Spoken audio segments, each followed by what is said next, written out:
All right, so with President Joe Biden officially deciding to ban all imports of Russian fossil fuels to the United States, the next question that we are trying to figure out is what exactly is his strategy right now in the immediate sense to make sure that we don't have a wild spike in gas prices, and also in the medium to long-term sense in terms of moving away from our over-reliance on authoritarian petrostates in order to shore up the stability of our energy supply. So we have some unfortunate updates coming out that apparently Joe Biden is deciding to turn to the Saudis to basically get on his hands and knees and beg them to release more oil into the market to try to get those prices lowered for the American people. So here's a scoop from Axios. They say Biden advisors weigh Saudi Arabia trip for more oil. And they say President Biden's advisors are discussing a possible visit to Saudi Arabia this spring to help repair relations and convince the kingdom to pump more oil, Axios has learned. And they say why it matters, a hat-in-hand trip, again, meaning he's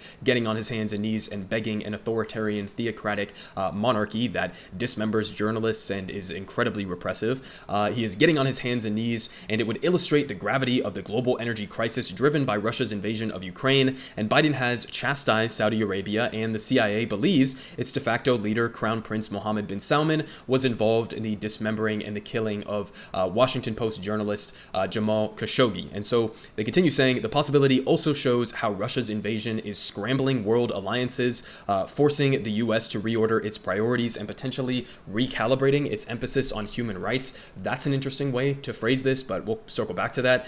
They also say, hilariously, that Biden officials are in Venezuela this weekend to meet with the government of President Nicolas Maduro, and some Republicans and Democrats in Washington suggest Venezuela's oil could replace Russia's. So if you guys weren't aware of this, Venezuela actually has the single most oil reserves of any country on the face of the planet. Okay, so they have a substantial amount of oil, and that should maybe give you an indication of why the U.S. has historically been so interested in having an iron grip on whatever the functionings within this country have been. I mean, we've leveled multiple coup attempts at them in even just recent history. Under the Trump administration, there was a failed coup attempt against this government. Even right now, the U.S. government, and this is why it's kind of hilarious, the U.S. government officially recognizes this guy, Juan Guaido, as the president of Venezuela.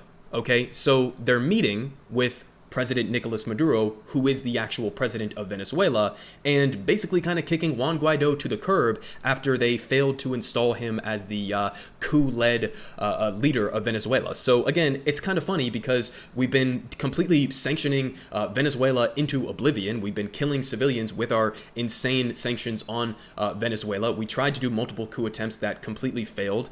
We tried to install this guy Juan Guaido as the leader of Venezuela, and all of that failed at the end of the day, and now we are basically meeting with the actual president of Venezuela, Nicolas Maduro, to basically ask him to help us out in this situation. Now, do I think that he is going to be too inclined to help us out in this situation?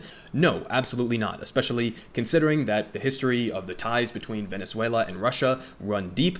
So no, I don't anticipate that he is going to be too inclined to try to help out the United States in this moment. Now, he could just weigh the pros and cons and try to use this as a chance to potentially get some sanctions relief for Venezuela in exchange for some oil exports to the United States, and I think that would be a fucking fantastic thing. I don't think that we should be leveling the sanctions against Venezuela that we currently are. I think that they should be lifted regardless, but if this is what ends up inevitably being what brings about that sanctions relief, then that could potentially be a good thing. But it's just, objectively hilarious that they are finally having to come to grips with the fact that Juan Guaido, this guy over here, is not actually the leader of Venezuela. But they continue saying that any visit to the Persian Gulf, meaning going to see Iran basically, would come amid a busy presidential travel schedule during the next few months. And they say Biden will likely take trips to Japan, Spain, Germany, and potentially Israel, Axios has learned. So basically the main countries that he's going to be trying to talk to right now is going to be Saudi Arabia, Venezuela, and Iran. Also, this comes at an important time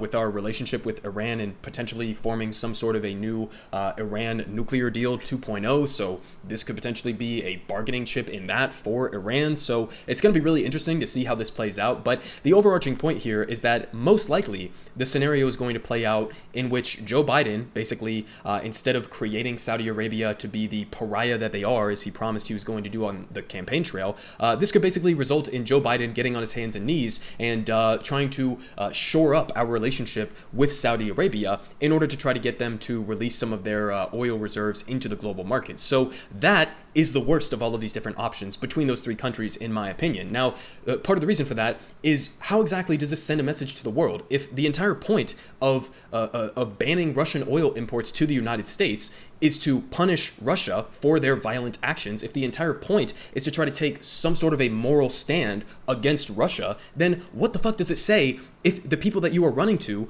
is Saudi Arabia, is a violent, theocratic, repressive monarchy that dismembers journalists? I mean, that is not going to bring you to the moral high ground to then be able to turn around and say, look, we're doing, ethical consumption of oil and natural gas. No, the fuck you're not. I mean, Saudi Arabia is conducting an ongoing genocide in Yemen where millions and millions of innocent children, just children, are at risk of dying in the immediate future. Again, that is a Saudi-led blockade and bombing of Yemen that is being done with U.S. support and with U.S. weapons, okay? So again, this is not exactly the direction that you would go if you were trying to establish some sort of a firm moral high ground to condemn what Vladimir Putin is doing, which everything that Vladimir Putin is doing right now obviously deserves condemnation, but you got to do it in the right way, and this is not the right fucking way. So it doesn't even make sense on a moral ground. Now, I would argue it also doesn't really make sense on multiple other fronts, but we had Ilhan Omar, who was pointing out here how disastrous of a decision this actually would be.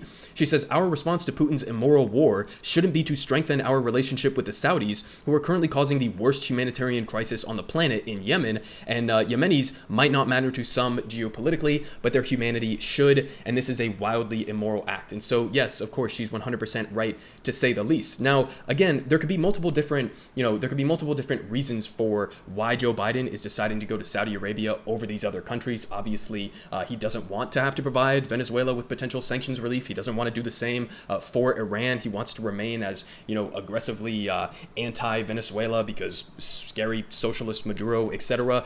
He doesn't want to look weak to Iran either. So it looks like this is the most likely direction that he's going to be going, and it's the worst of all of those different options. Now, there could be the alternative, as pointed out here by Kyle Kalinske, and this is an absolute moonshot, but, banning Russian oil is part of the based Comrade Biden's grand master plan to normalize relations with Venezuela, Iran, and Cuba, and usher in an era of American socialism. Trust the plan. So listen, I wish, but obviously that's not a real take, and that's not the reality that we live in. But, at the end of the day, if the goal in the immediate sense is to lower gas prices, right? Number one, what I would do is nationalize our energy production so that we don't have private corporations like BP and Shell and Exxon and Chevron who basically just get to artificially set whatever prices that they want and price gouge the American people, hurt working class Americans to pad their profit margins and to pad the amount that they're going to be dishing out to their shareholders. That would be number one in the immediate sense. Now, another thing you could do is obviously release more of our strategic oil reserves, which Biden is doing. Another thing you could do is actually go and work